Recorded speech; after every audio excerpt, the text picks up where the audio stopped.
Alors, le CDT, c'est une structure sous la tutelle du ministère du Commerce, de l'Industrie et de la promotion des PME. Les missions sont de 3 ordres.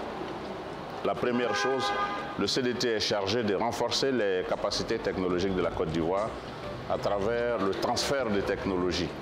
Voilà, et ça à travers une stratégie de veille technologique bien huilée qui nous permet d'aller partout dans le monde, là où on fait mieux que nous, là où il y a des choses bien avérées, bien éprouvées, pour les mettre en termes d'information à la disposition des Ivoiriens.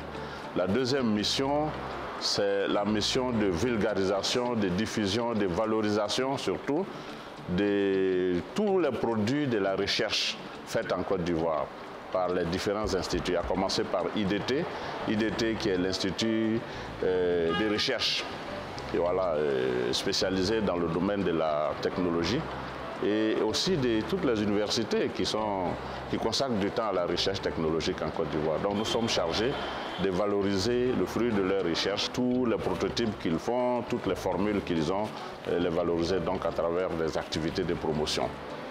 La troisième mission, la mission qui est assez fondamentale vu l'environnement de la Côte d'Ivoire aujourd'hui, c'est celle qui consiste pour nous à créer dans le secteur de l'agrotransformation, de l'agro-industrie, donc des petites entreprises, de favoriser la création de petites entreprises dans notre secteur.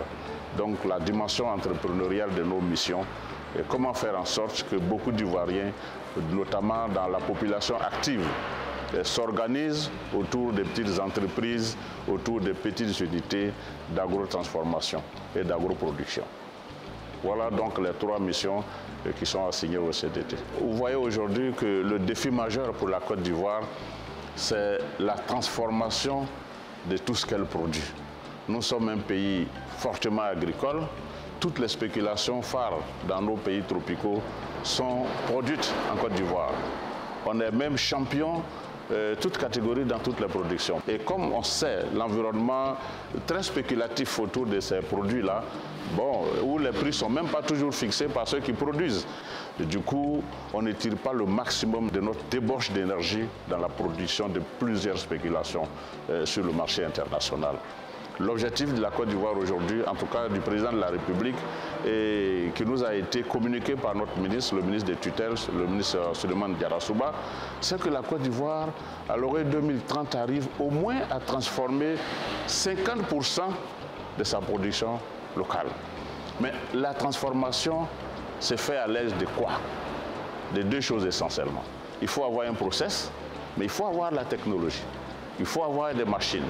Le CDT est sur ces segments-là qui consistent à mettre à la disposition de tous ceux qui s'investissent dans l'agrotransformation des technologies innovantes, des technologies à même d'impacter le business qu'ils entreprennent et à même d'impacter le taux de transformation de nos matières premières, ce qui est le défi national aujourd'hui. Étant donné la dynamique dans laquelle l'État de Côte d'Ivoire s'est inscrit, une année consacrée essentiellement à la jeunesse, nous, CDT, nous avons décidé, comme perspective, en tout cas pour cette année 2023, de nous inscrire dans cette dynamique-là. Vous voyez, notre secteur est celui dans lequel, en principe, on devrait pouvoir créer le plus d'emplois. Chaque année, vous entendrez telle personnalité a offert des machines à telle coopérative, tel ministre a offert des broyeurs au groupement des femmes de telle localité. Mais c'est des centaines de machines qui sont distribuées chaque année. Mais en face, on n'a pas le sentiment concret véritablement des entreprises. Or, chaque acquisition de machines devrait aboutir à la création d'une entreprise.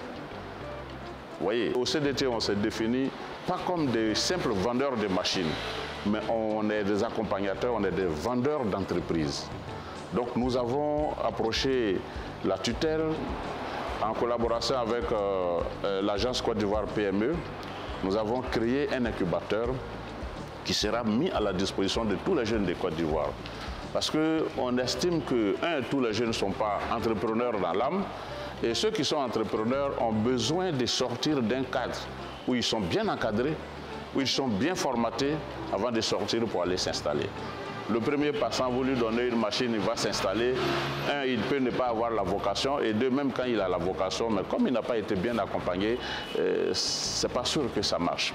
Donc cet incubateur permettra de mettre des jeunes Ivoiriens en immersion ici sur le parc du CDT, sur des lignes qu'on a, des lignes de production entières. On a au moins une dizaine de lignes qu'on a identifiées comme ça, sur lesquelles les jeunes seront mis en immersion.